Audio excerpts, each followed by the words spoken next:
Hi everyone, welcome back to my channel. இன்னைக்கு வீடியோல கோகோனட்டை ஈஸியா ரிமூவ் பண்ணலாம் அப்படிங்கறதையும் 1 month வரைக்கும் கெட்டு போகாம ஃப்ரிட்ஜ்ல வச்சு எப்படி ஸ்டோர் பண்ணலாம் அப்படிங்கறதையும் இந்த வீடியோல டிப்ஸ் மாதிரி பார்க்கலாம். வீடியோ பார்க்கிறதுக்கு முன்னாடி சேனலை சப்ஸ்கிரைப் பண்ணிக்கோங்க.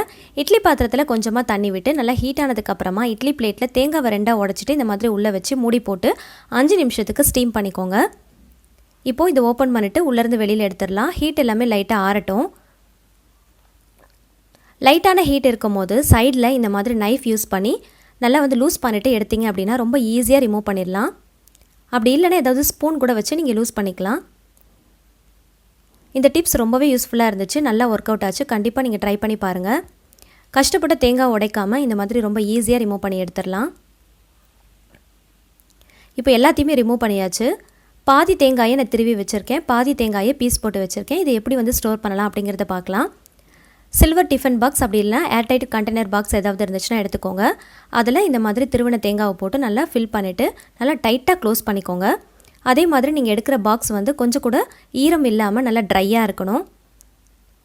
இப்போ பீஸ் போட்ட தேங்காவை ஜிப்லாக் கவர்ல போட்டு நான் ஃபில் பண்ண போறேன்.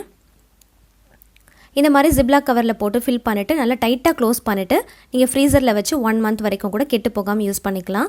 So கண்டிப்பா இந்த டிப்ஸ் ரொம்பவே யூஸ்ஃபுல்லா இருக்கும். இந்த வீடியோ பிடிச்சிருந்துச்சுனா மறக்காம லைக் பண்ணுங்க. உங்க ஃபேமிலி and friends கூட ஷேர் பண்ணுங்க. நீங்களும் ட்ரை பண்ணி பாருங்க. சேனலை சப்ஸ்கிரைப் பண்ணிட்டு தொடர்ந்து சப்போர்ட் பண்ணுங்க. Thank you so much. Keep watching.